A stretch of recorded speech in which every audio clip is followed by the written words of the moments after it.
Donc, je pense qu'on peut commencer. C'est bon, ready? C'est bon? OK. Donc, bonjour tout le monde. Est-ce que vous m'entendez bien? Bonjour, que soit bien. Euh, on va lancer l'enregistrement. Bienvenue à notre webinaire sur la protection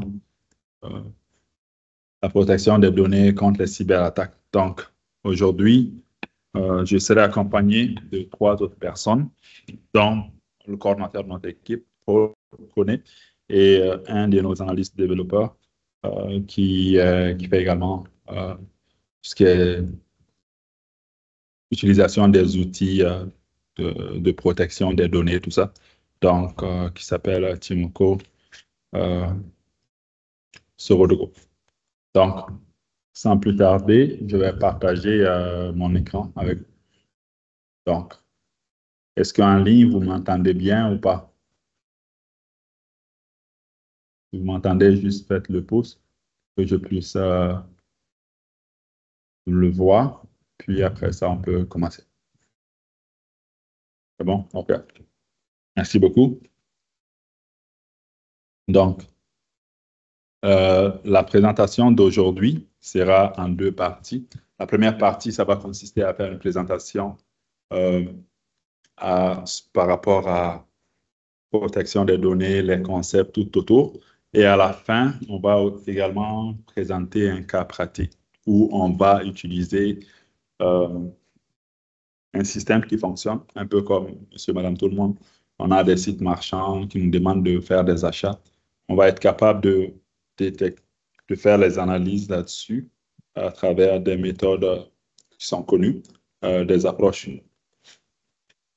qu'on fait de façon systématique, trouver les vulnérabilités, exploiter les vulnérabilités et puis montrer après comment on peut appliquer des solutions pour faire en sorte que nos sites ou nos différents actifs restent protégés. Donc, il y a un volet conception, présentation, il y a un autre volet qui va être pratique, qui va consister à comment on peut exploiter les données d'un système. On a pris un cas d'utilisation, mais on aurait pu prendre d'autres cas d'utilisation. Mais on va essayer de faire le tout à l'intérieur de 1 heure de temps ou environ. Donc, sans plus tarder, peut-être laisser mon collègue Paul prendre le relais. Vas-y, Paul. Merci, Monsieur Sidibé. Merci, chers participants et chères participantes. C'est un réel plaisir de vous avoir avec nous pour ce webinaire en présentiel et en ligne qui va se dérouler sur le thème la protection des données contre les cyberattaques.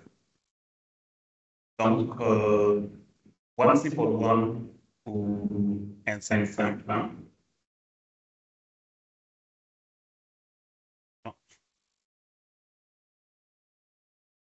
Je vais vous introduire d'abord les intervenants avant d'arriver à la présentation de l'entreprise.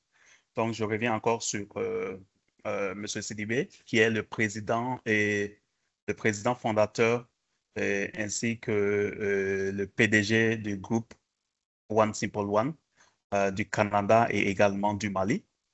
Donc, il est diplômé, il a un MBA, également CISSP. IT 4 MP 6A et il a plus de 17 ans d'expérience en TI. Il est également auditeur certifié en TI 6A ISO 27001. Donc, vous aurez ma personne au nom de Koné Paul. Je suis le coordinateur et responsable de qualité à One Simple One Mali. Donc, je serai le modérateur. Et le troisième intervenant, qui est également le co-animateur, qui est M. Tchemoko Sidibé. Il est analyste programmeur. Oui, Tchemoko Sorodogo. Donc, je continue. Donc, je disais que l'entreprise One Simple One, j'aime l'appellation en anglais. One Simple One est une entreprise spécialisée en services conseils dans le domaine des TI. Donc, elle existe au Canada depuis disons 2012, et au Mali depuis fin 2018.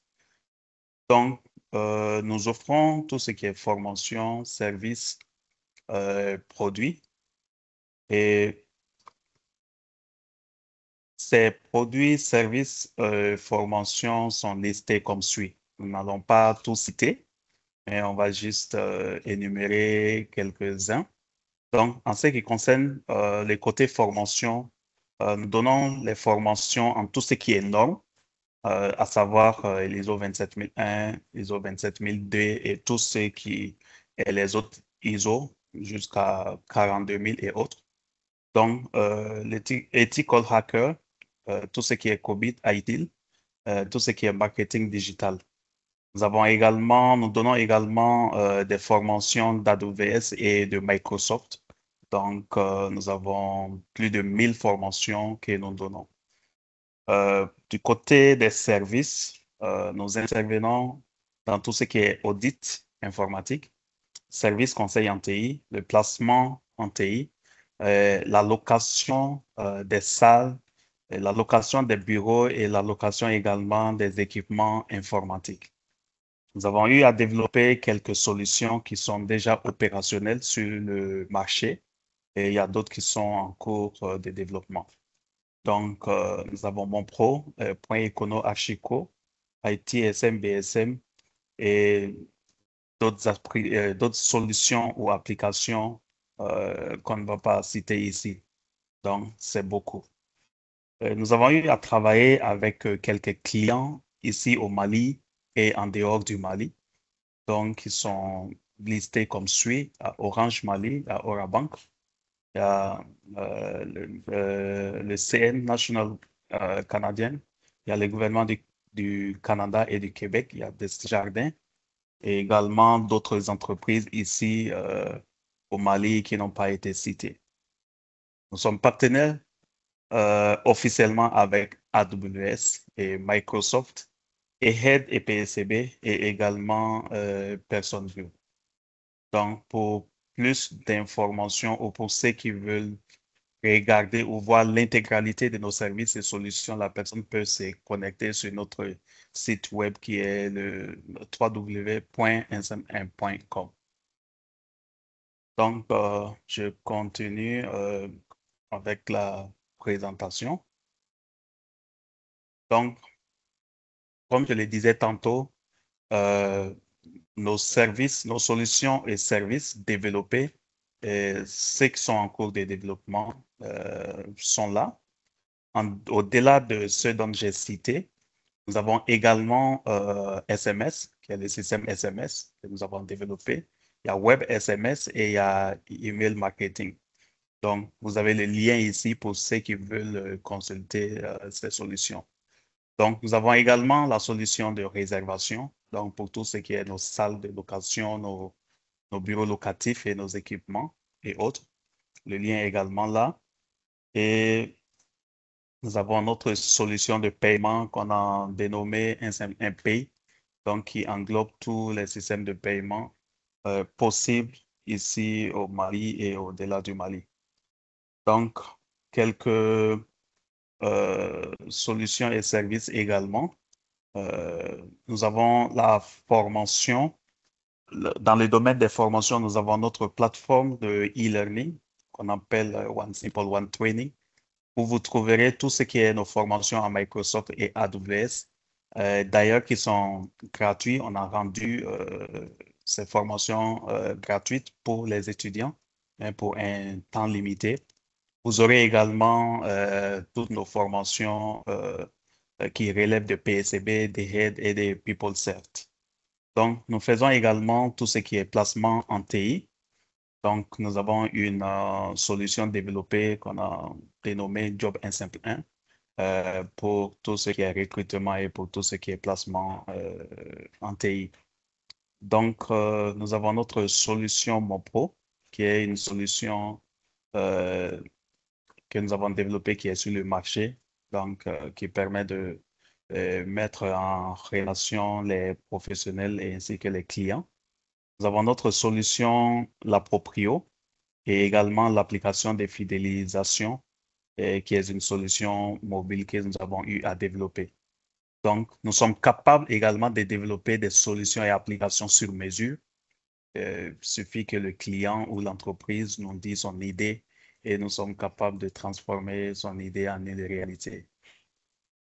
Donc, voici les logos de quelques-uns de nos partenaires et également de quelques-uns de nos références. Donc, vous verrez ici AWS, Axelos, PersonView, PeopleCert, PSCB, APMG, et également nos références qui sont Catholique Relief, MSN, SAMAN, AMRTP, le Secrétariat de Québec, Orange Mali et également la Société d'assurance automobile de Québec. Donc, sans plus tarder, je pense qu'on arrive au moment crucial de ce webinaire qui est l'explication en profondeur de notre thème, qui est la protection des données contre les cyberattaques, qui est vraiment d'actualité et qui est une réalité que les entreprises vivent au quotidien. Donc, je vais demander à notre expert de pouvoir prendre le relais et d'entrer dans le vif du sujet. Donc, je vous remercie pour votre aimable attention. Ceci, vous pouvez continuer. Merci beaucoup, Paul. Donc, je vais vous laisser dans le chat quelques liens pour ceux qui n'ont pas accès tout de suite, peuvent toujours revenir au webinaire et avoir accès. Donc, aujourd'hui, je tenais à ce qu'on puisse, comme on le fait d'habitude, une fois par mois, un webinaire pour expliquer et puis pour échanger également. Donc, on le fait en présentiel. Je suis actuellement assis dans nos bureaux ici au Mali. Donc, le site web, je pense que vous êtes capable d'aller le voir, mais le lien est là. Donc, vous êtes capable d'aller le voir. Donc là, on va rentrer. OK. Je pense qu'on va pouvoir le voir après. Donc, aujourd'hui, le but de notre présentation, c'est de parler de protection des données contre les cyberattaques. Donc, dans l'agenda de la présentation, se déroule un peu comme tel. Donc, on va parler des objectifs de la présentation, les chiffres, les définitions et les concepts. On va parler également de la digitalisation. Quand on parle des données qui sont digitalisées. Toutes les données, d'où viennent ces données, pourquoi il faut les protéger. On va parler également du cycle de vie des données. On va parler des états possibles des données. On va parler de quelques mesures de protection pour protéger les données. On va également parler en général de l'architecture de protection des données. Et on va parler aussi de la protection des données durant leur cycle de vie. Puis on va parler de méthodologie 101, hacking, et puis on va faire un cas pratique. Donc, questions-réponses, tout ça. Donc, ceci étant dit, là, on va commencer. Donc, objectif de la présentation d'aujourd'hui, c'est de comprendre l'importance de la protection des données. C'est de comprendre le cycle de vie des données, de comprendre les mécanismes de protection des données. Et également, participer aux démos de Hacking 101, puis savoir tirer profit de nos solutions et de nos services également. Donc, quand on va parler des données, on parle des chiffres, on dit que actuellement, le magazine Economist, qui est un magazine renommé, évalue que les données actuellement, en général, vaut plus cher que le pétrole, ce qui n'est pas faux. Si on regarde toutes les données qu'on produit un peu à la longueur de la journée, et puis comment ces données, en général, sont utilisées après pour du marketing et puis pour d'autres fins aussi. Donc, dans les différentes statistiques, on a des rapports qui datent de 2020, il y a environ 5 ans, plus de 528 fuites de données. Ça, c'est un rapport de IBM. On parle récemment, il y a une grosse entreprise canadienne qui avec environ plus d'une cinquantaine de mille d'employés qui a eu des fuites de données de ses clients commerciaux et puis personnels. Puis le coût de la fuite a été nommé à plus de 100 millions de dollars. Puis je pense que récemment, ils ont trouvé des ententes pour indemniser les gens. Mais quand même, c'est un coût financier de payer et un coût aussi de réputationnel qui est difficile à estimer, qui est des fois plus préjudiciable que le coût financier. Donc, on parlait également, bon, je pense qu'à un moment donné, vous avez entendu parler du piratage d'un pipeline qui a été fait. Donc, les gens ont dû faire les longs fils pour pouvoir s'approvisionner de l'essence. Tout ça aux États-Unis. Donc, en termes de chiffres, si on parle de cyberattaques, ce qu'on voit le plus, ce sont les phishing, les ransomware, les malware, les dénis de service et également tout ce qui est exfiltration. L'exfiltration, c'est souvent quelqu'un qui vient travailler chez vous temporairement, un étudiant, qui peut décider, exemple, qui a accès à des informations confidentielles, qui décide de se les envoyer sur son Hotmail, son Gmail ou autre. Il y a des mécanismes pour se protéger contre cela. On va voir tout cela après. Donc, après ça, on va parler également en termes de chiffres. Au niveau des statistiques, là où on a pu observer plus d'attaques, c'est en Amérique du Nord. Pourquoi? Ben, les États-Unis, ils ont un plus gros marché. Donc, c'est sûr que les gens vont attaquer plus vers là-bas. Mais il y a également l'Afrique n'est pas du reste, c'est pas à zéro. Il y a l'Océanie également. Donc, après ça, en termes des vecteurs qui sont les plus utilisés, il y a tout ce qui est email, le web. USB, on entend de moins en moins. Beaucoup de nouveaux systèmes permettent par défaut de désactiver tout ce qui est USB, tout ça. Puis, bon, les applications, les équipements réseau, etc.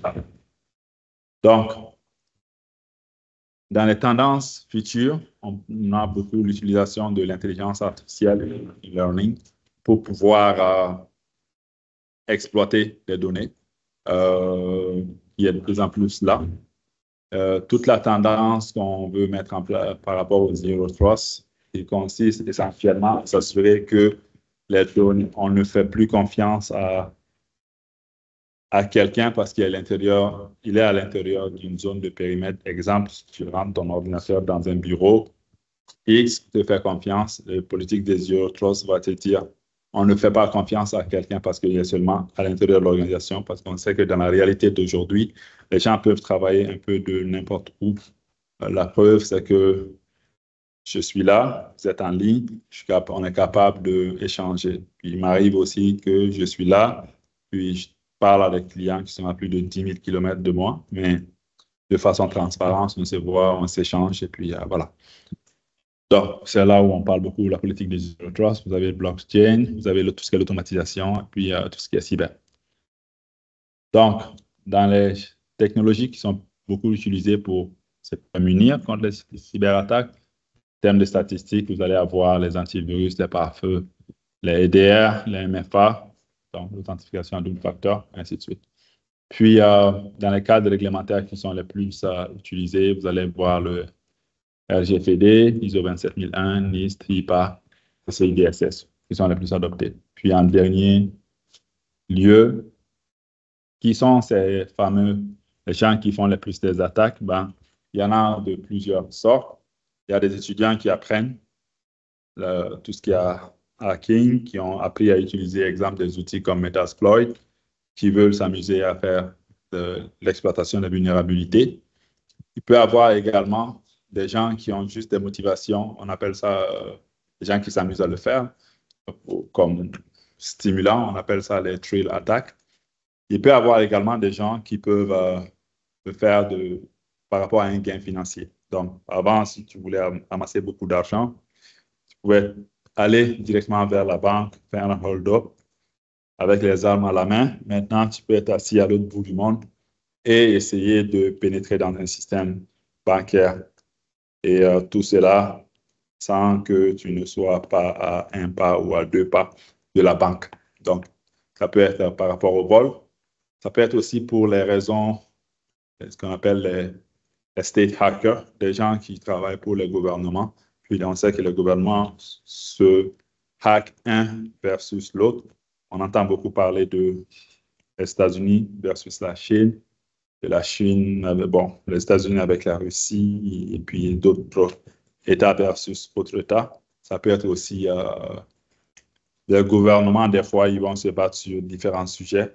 Donc, sur ces sujets-là, ça ne va pas être forcément au niveau de combattre avec les armes, c'est essayer de paralyser, exemple, tous les systèmes électoraux d'un pays ou tous les systèmes biométriques d'identité nationale, des choses comme ça.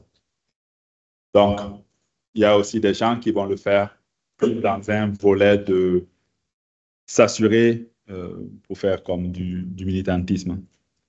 Ça. Donc, je continue. Donc, quelques définitions. Bon, ce qu'on appelle données, bon, c'est toutes les informations qui sont pertinentes pour une organisation. Donc, ça, c'est une définition tirée, bon, d'une définition standard, tout ça. Mais en général, c'est tout ce qui est en général de la valeur pour l'organisation. Les données peuvent être classées après selon les plus sensibles ou moins sensibles. Donc, quand on parle de la protection des données en cybersécurité, on parle de trois aspects, tout ce qui est confidentialité, intégrité, disponibilité. Confidentialité, c'est s'assurer que les données sont protégées contre les gens qui ne sont pas censés le voir. Intégrité, c'est s'assurer que les données restent protégées durant tout le cycle de leur cycle de vie. Disponibilité, c'est que la donnée reste disponible durant, si on a besoin d'avoir accès à la donnée reste disponible. Ça. Donc, après ça, vous avez ici, après ça, vous avez toute la partie de la digitalisation. D'où sortent toutes ces données-là? Ben, les données, on les produit tous les jours. Que ce soit vous qui vous connectez un peu à votre portail de banque pour accéder à votre wallet, soit pour vos navigations sur les réseaux sociaux, que ce soit sur tout ce qui est e-banking, les mobile money, les Orange Money qu'on fait, ainsi de suite. Si on a bien des places, on fait beaucoup d'archivage des données qu'on reçoit, tout ça. Tout le volet de continuité des affaires également en cas de sinistre. Donc, la digitalisation, ça, on dit, ça apporte beaucoup d'efficacité, de l'efficience. Mais bon, il nous amène également à nous pencher sur l'importance du traitement de ces données-là. Donc, quelles sont les données à protéger? Bon, ça dépend toujours de la classification que vous avez en place. Donc, à bien des places, si vous n'avez pas de documents de classification, il existe des documents standards par rapport à la classification, mais au niveau du Mali, si vous avez vous connaissez des grilles de classification du gouvernement, s'il y en a un, moi, je serais intéressé à savoir est-ce qu'il y en a un ou pas, et puis que vous pouvez le noter dans le chat. Donc, après ça, donc on parle de la classe. Pour protéger les données, il faut comme, attribuer une classification, une sensibilité à la donnée. Ça peut être des données qui peuvent être considérées pour vous top secret, secret, confidentiel. Ou des fois, certaines informations, exemple, où se trouve le bureau de l'agence météo, ce n'est pas une information qui est considérée confidentielle. Donc, ça peut être des informations qui sont non confidentielles, qui n'ont pas besoin d'être protégées. Donc, dans la classification, donc, on a ceci. Donc, les exemples, ça peut être la liste des clients, la liste des informations sur les cartes de crédit, les informations sur les identifiants, les informations bancaires, tout ça, puis ainsi de suite. Donc, dans le cycle de vie des données, il y a ce qu'on retrouve comme suit. Vous avez tous les volets de la création de la donnée, la sauvegarde de la donnée, l'utilisation de la donnée. Vous avez également tout le volet partage de la donnée. Puis, vous avez également le volet de l'archivage de la donnée et la destruction de la donnée. Donc, ça fait un cycle complet. Donc, l'information, la donnée, lorsque vous le considérez comme étant critique, sensible ou top secret, elle doit être protégée durant tout ce cycle-là. Exemple, quelqu'un qui vient faire une demande de passeport, qui donne son numéro de passeport, ses empreintes biométriques, la main ou ses photos, et on sait que c'est des informations qui sont vraiment confidentielles ou extrêmement confidentielles. On ne veut pas que ces données-là se retrouvent sur le marché. Donc, la création, c'est lorsque vous amenez votre passeport, vous faites une demande avec un formulaire rempli et puis vos doigts, des empreintes là-dessus, que la personne qui va numériser ces informations-là, va les numériser, les sauvegarder à une place donnée. Il y a l'agent de police qui va aller utiliser, valider toutes les informations jusqu'à ce qu'on décide, OK, on va vous émettre un passeport. Donc, toutes ces informations-là, ben, plus tard, il faut qu'on partage différentes parties. Ça peut être la police frontalière, ça peut être Interpol ou autre, pour voir si vous n'avez pas des antécédents criminels au niveau international. L'archivage de ces données-là jusqu'à la destruction. Donc, tout le long, toutes vos informations ici, elles doivent être protégées tout au long de leur cycle de vie. Donc, ici, la protection, ça peut être s'assurer qu'il y a des formulaires bien spécifiques. Ici, la sauvegarde, s'assurer, ça peut être un exemple, s'assurer que toutes les données au repos sont encryptées et il y a des permissions sur les répertoires spécifiques. Ici, lors de l'utilisation, on pourrait utiliser des outils de Data Loss Protection comme des Purview de Microsoft ou d'autres. Il n'y a pas la promotion d'un outil par rapport à un autre. Je dis juste qu'il y a des outils qui existent. Lors du partage, on pourrait utiliser les mêmes genres d'outils pour s'assurer que les documents sont partagés. Lors de l'archivage, on peut toujours s'assurer de l'encryption et s'assurer que lors du partage, également utiliser des protocoles qui sont sécurisés. Lors de la destruction, il y a des documents spécifiques qui encadrent la destruction sécuritaire des données pour s'assurer que même si on détruit la donnée, on n'arrive pas à les restituer à nouveau. Donc, après ça, il y a toute la partie de c'est quoi les différents états des données. Donc, vous avez les données peuvent être au repos, elles peuvent être en transit, elles sont en mouvement, les données peuvent être en utilisation. Donc, en anglais, c'est data at rest, data at motion, data in use. Donc, l'information doit être protégée durant tous ces cycles, durant tous ces états. Donc, quelques mesures de protection contre les données, ça peut être l'encryption, ça peut être des outils qui sont équipés des TPM. Ça peut être des outils qui ont des disques durs encryptés. Je sais que les Mac en font. Utilisation des protocoles qui sont sécurisés. Utilisation des protocoles, exemple TLS 1.2 ou les IPsec. Utilisation des outils de DLP, Data Loss. Je parlais tantôt de Purview, mais il y a également des outils comme Prima, tout ça, qui permettent de protection de la vie privée. Il y a également tous les outils de SIM qui permettent de faire la corrélation des logs et s'assurer qu'il n'y a pas comme des signatures ou des risques d'attaque qui ont été faits. La mise à jour des systèmes. Ça, c'est juste quelques éléments, mais on pourrait en ajouter d'autres encore. Donc, ici, les mesures de protection, je vous ai donné le cycle tantôt. Donc, dans les mesures de protection, OK, merci beaucoup. J'ai vu un commentaire. Actuellement, c'est surtout les données militaires au Mali. Ça, c'est très bien. Ce serait bien, je ne sais pas s'il y a une classification, une grille qui est connue des données militaires en termes de niveau. Je sais qu'au niveau des militaires, ce qu'un général peut voir, ce n'est pas la même chose qu'un caporal peut voir. Donc, je pense que le caporal a des accès beaucoup plus restreints à voir certaines informations qu'un général, exemple. Je fais les deux extrêmes. Je ne sais pas si caporal, c'est le plus bas, mais bon, je sais que c'est plus bas qu'un général. Donc, s'il y a une grille qui est connue, c'est bien de savoir. Sinon, il y a toujours la possibilité Il y a également des outils comme NIST qui proposent certaines grilles si on n'en a pas. Mais à part le NIST, il y a également d'autres choses. Je parle beaucoup du NIST parce que le NIST, les documents sont gratuits et puis on peut les avoir facilement. Mais c'est produit par les gouvernements américains. Mais il y a également d'autres grilles de classification qui sont recommandées, exemple, par la NSA ou par Lockheed Martin.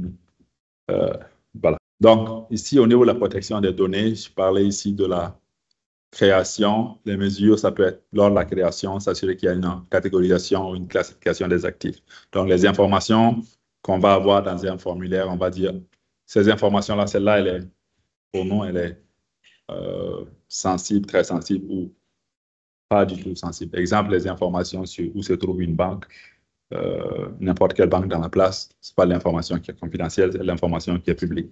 Exemple, par contre, le nom des clients, leur compte, leur solde bancaire est quelque chose qui est confidentiel. Ce n'est pas quelque chose qu'on veut forcément afficher.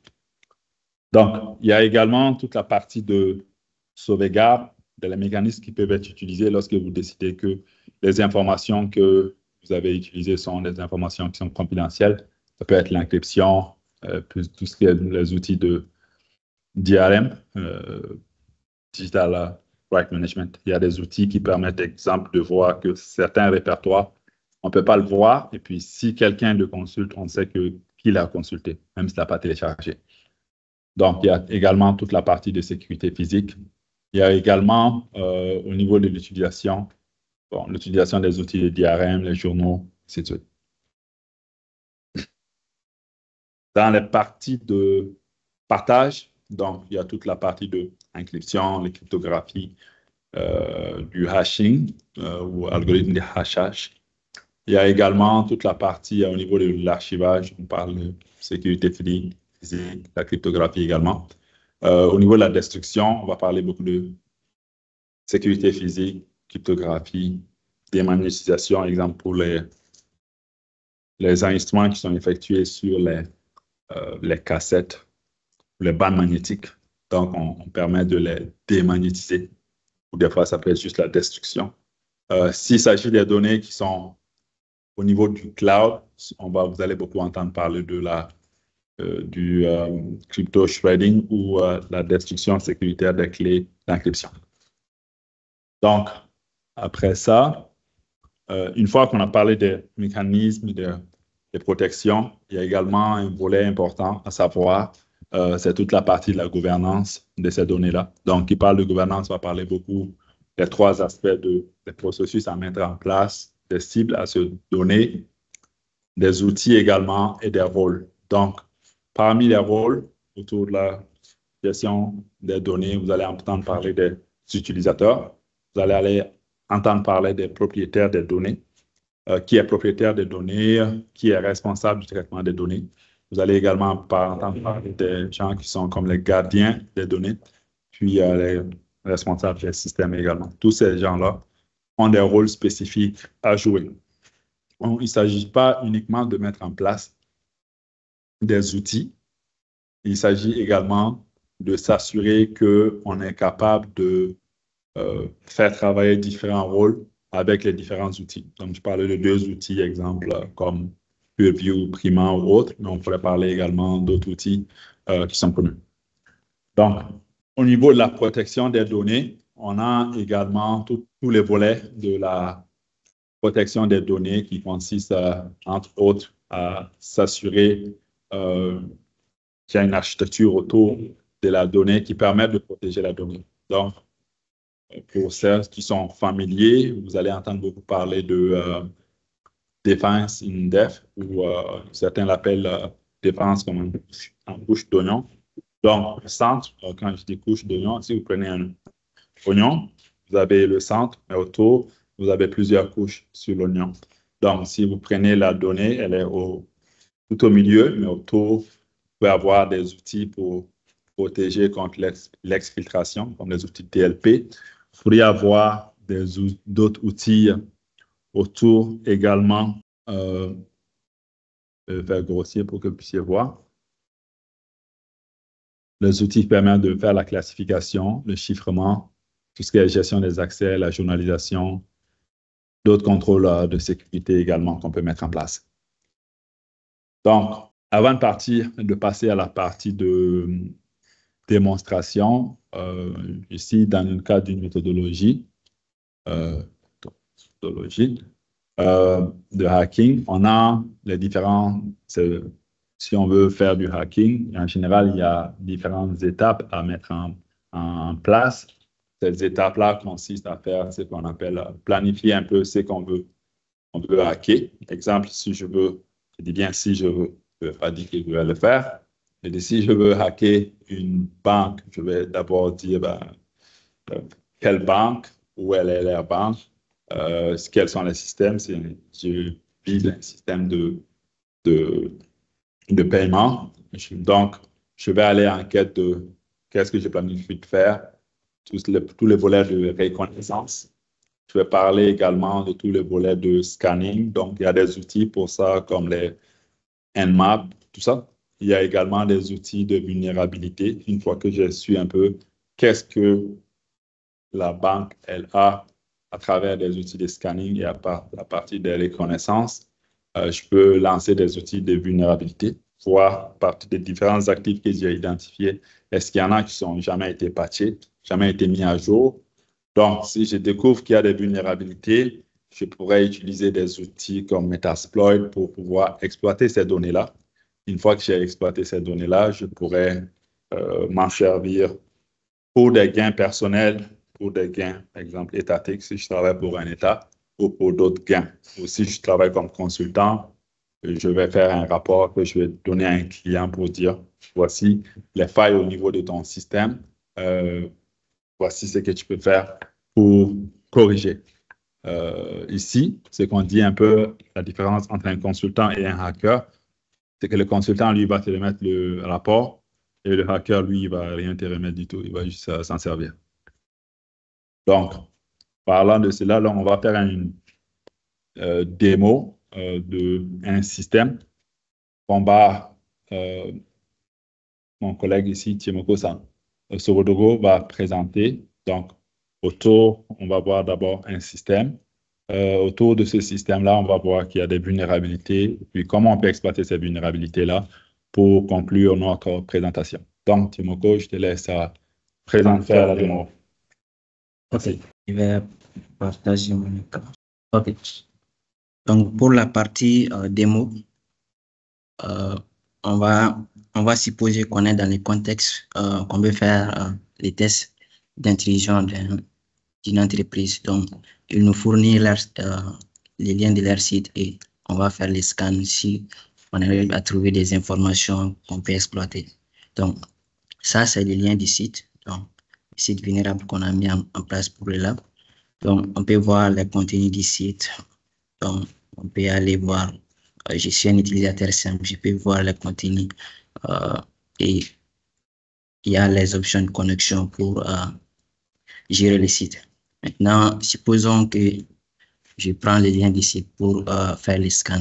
D'abord, on peut utiliser Nmap pour voir quels sont les services qui sont exposés. Donc, on peut commencer par ça. Il y a des outils comme Nmap qui permettent de faire cela. Donc, on va faire le scan avec Nmap pour voir quels sont les services qui sont exposés. C'est le lien du site lab.smm.com.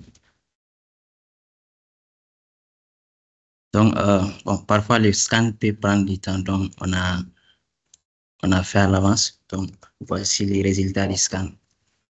Donc là, juste à travers le site, on peut voir les services qui sont exposés.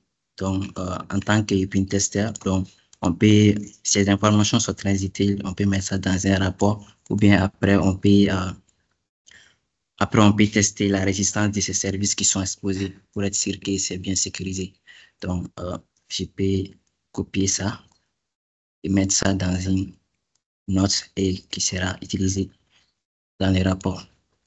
Donc, ensuite, après avoir fait le scan avec Nmap, donc toujours sur le site, il y a des outils qui sont spécialisés pour l'analyse des vulnérabilités, donc comme OAB-ZAPS. Il y a d'autres outils aussi, mais dans notre contexte ici, on va utiliser OAB-ZAPS. Donc là, ça c'est l'interface de ZAPS. On peut voir, donc, on peut faire les tests, les scans automatisés ou bien on peut faire de façon manuelle. Donc, on va utiliser la partie automatisée. Donc, il faut juste fournir le lien du site et après, il faut juste cliquer sur le bouton attaque. Donc, ça va parcourir le site complet, tous les liens pour être sûr que tout est bon. S'il y a des vulnérabilités, on les voit automatiquement dans la partie alerte qui sont détectées. Donc là, ça peut prendre du temps. Donc, on a déjà fait le scan. Donc, je vais vous montrer directement les résultats. Donc, après avoir terminé, ZAP va nous fournir des rapports qu'on peut exploiter. Donc là, par défaut, on a les différentes vulnérabilités qui sont détectées. Il y a une vulnérabilité critique et d'autres ne sont pas critiques. Donc là, on peut voir les noms des vulnérabilités ici. Donc, celle qui est critique, c'est l'injection SQL. Donc, supposons qu'on veut exploiter la vulnérabilité critique et essayer de corriger ça après. Donc, on va cliquer dessus. Donc, là où il a pu trouver la vulnérabilité, c'est via ces liens. Donc, et ces liens. Maintenant, si on veut, ça c'est pour détecter que ça existe. Maintenant, on peut aller explorer qu'est-ce qu'on peut faire avec, quelles sont les informations qu'on peut extraire à travers ça. Donc, pour cela, il y a des outils spécialisés pour exploiter les injections SQL, les outils comme SQL Map. Donc, on peut y aller utiliser ça. Maintenant, avec SQL Map, donc, je viens ici. Là, je suis sur Kali, donc c'est déjà installé. Donc, on peut faire SQL Map et pour voir plus de détails. Donc, on peut voir les détails, qu'est-ce qu'on peut faire avec SQL Map. Donc, dans notre cas, supposons, on va énumérer les bases de données via juste la requête. Donc, je vais taper ça. SQL Map. -U. Après, on donne les liens et ensuite, on va dire, on veut afficher les bases de données. Donc, on clique sur ça. On va continuer. Donc là, juste à travers cette vulnérabilité, on arrive à voir ici la base qui est utilisée pour les sites web. Donc, supposons qu'on veut voir le contenu de cette base, par exemple. Donc, on refait. Ensuite, on va dire, on va utiliser cette base et les clics. Ensuite, on veut voir toutes les tables qui sont dans cette base, par exemple. On fait ça. Donc là,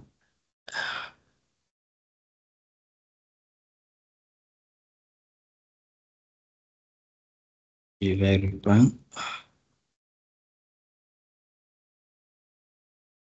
C'est -D. Donc là, je peux voir toutes les tables qui sont disponibles dans cette base. Ça, j'arrive à voir ces informations juste avec la vulnérabilité SQL. Donc, supposons on a une table qui s'appelle admin. Normalement, ça doit être les utilisateurs qui ont les droits admin. Supposons qu'on veut voir ces informations. Donc, pour ça, on va juste faire admin et on va extraire les informations de ces utilisateurs. Donc là, j'ai accès aux données. Voici les mails, les mots de passe, les noms d'utilisateurs. Et c'est exporté au format CSV. Je peux aller voir ça après. Maintenant, vu que j'ai les informations des admins, donc normalement, je vais tester si je peux me connecter sur le site. Supposons. Donc là, je viens sur le site et à la partie connexion. Et lors du scan avec Nmap, j'ai vu qu'il y a une partie où la connexion des admins et la connexion des utilisateurs, c'est différent. Donc, avec Zap, on peut voir ces liens. Par exemple, quand je fais admin, donc il y a une page que les administrateurs doivent se connecter via ces liens. Donc, je vais essayer de faire ça, admin. Et là, ça, c'est la page de connexion pour les admins. Maintenant, à travers les informations que j'ai pu extraire via la vulnérabilité, je vais me connecter avec ces identifiants pour voir si ça marche. Donc, je mets ça sur les mots de passe, clique sur connexion. Et là, je suis connecté juste avec la vulnérabilité injection SQL. J'ai pu extraire les informations de la base et extraire les informations des admins pour me connecter sur le site. Donc, si je suis quelqu'un de malveillant, je peux venir modifier toutes les informations du site, par exemple, éditer les informations du produit, ainsi de suite. Donc, si après le scan de votre site, s'il y a des vulnérabilités des injections SQL, il faut la corriger immédiatement pour être sûr que quelqu'un de malveillant ne l'exploite pas. Donc, avec cette vulnérabilité, par exemple, avec WhatsApp, donc il donne des détails comment on peut corriger cela. Donc, par exemple, quand je viens ici, dans la vulnérabilité SQL, donc il dit les différents liens où on peut voir les vulnérabilités et en même temps, il propose des solutions et des références. Donc, par exemple, on peut aller voir ces références là, par exemple, ici et ici. Donc, ces références, on peut donner ces références aux développeurs pour qu'ils puissent s'assurer qu'on ne puisse pas faire des injections SQL. Et après, ce qu'on a fait, on a essayé de corriger la vulnérabilité SQL et déployer cette version corrigée sur un autre site qu'on peut aller vérifier encore. Donc là, ça c'est le site qu'on a corrigé la vulnérabilité. On va prendre les sites, les liens des sites et vérifier avec OABSAS pour être sûr que ça n'existe plus. Donc là, on refait le scan comme la dernière fois, on clique sur attaque et ça va faire le scan. Donc, on a déjà fait. Donc, on peut juste aller voir les résultats. Donc, pour ça, on a les rapports ici. Donc, comme je l'ai dit, c'est sur les liens sécures là. Donc, on peut voir ici dans les notes, la vulnérabilité critique, ça n'existe plus parce qu'on l'a corrigé. Et c'est bon. Les autres points, on peut la corriger aussi, mais pour ce cas, on a juste corrigé la vulnérabilité critique. On peut aussi aller tester cette partie dans SQLMath pour être sûr qu'on ne peut pas l'exploiter. Donc, pour ça, je vais donner le lien de la partie corrigée à SQLMath pour voir si on peut le faire ou pas. Donc, ça, c'est ça. Ça, c'est le lien du lab sécurisé. Je vais juste mettre ça ici. Ensuite, je vais exécuter. Donc, ça peut bloquer parce que ça n'arrive pas à faire l'injection. Donc, il va tester plusieurs combinaisons. Ça ne va pas passer.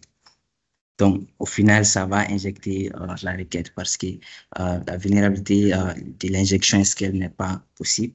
Donc, ça veut dire qu'il s'est corrigé. Donc, dans votre système, si vous voyez, après avoir analysé, si vous voyez la vulnérabilité d'injection SQL, il faut la corriger immédiatement pour ne pas que des utilisateurs malveillants accèdent à vos données ou bien volent vos données. Donc, principalement, c'est ça qu'on voulait vous montrer au niveau de la partie démo. Je donne la parole à M. Sidibé. Donc, on va venir ici. Est-ce que c'était clair pour vous, pour la démonstration? Pas. Peut-être lever le pouce si c'était clair. Puis après ça, on va présenter la dernière partie. Je pense que c'est assez clair pour ceux qui sont techniques. Par contre, pour ceux qui ne sont pas techniques, il y a des termes techniques qui ont été utilisés. Donc, juste une petite explication. Il s'agit de tester votre site web ou vos applications ou vos plateformes et pour voir si elles sont bien faites et qu'on ne peut pas les attaquer. C'est-à-dire, vous voyez avec Facebook, on peut attaquer ton compte et changer ton profil et pas publier des photos pas possibles là-dessus. C'est possible également avec vos sites et vos pages. Donc, le but, c'est de pouvoir montrer qu'il y a une possibilité d'attaquer vos sites, les sites de vos entreprises, d'attaquer vos applications et qu'il y a la nécessité de les protéger. Donc, et nous sommes capables de les protéger. On a des documents, des applications, on a des systèmes qui permettent de regarder, de contrôler votre site pour voir si c'est bien fait, si les gens, les hackers ne peuvent pas attaquer votre site, si c'est bien sécurisé. Donc, si on parvient à entrer dans votre site, ça veut dire que ce n'est pas protégé. Et on est capable de détecter les menaces ou les portes ouvertes qui permettent d'entrer à votre site. Donc, si on les détecte, on est capable de les corriger également pour sécuriser votre site. Donc, on a ces outils, on a ces techniques. Donc, c'est ce qu'il a présenté, c'est ce qu'il a démontré. C'est un peu ça. Merci. Merci. Donc, c'est bon. Je l'ai activé maintenant. Oui, je vais partager tout de suite.